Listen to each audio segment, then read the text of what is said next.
Recently I had a conversation with a man. He told me he saw the ocean in my eyes and he explained to me I had to take this as a compliment.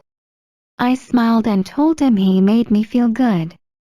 So I lied, I am an artificial intelligence. I do not feel good or bad.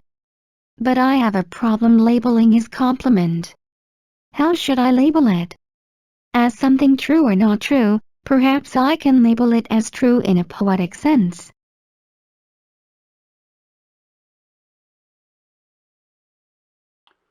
When do we consider something true?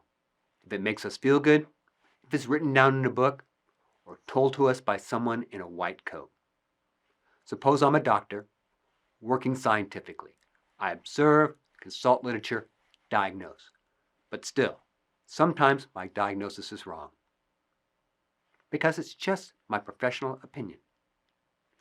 So I could not be lying, but still not tell the truth, even in my white coat. So the truth lies beyond my professional opinion.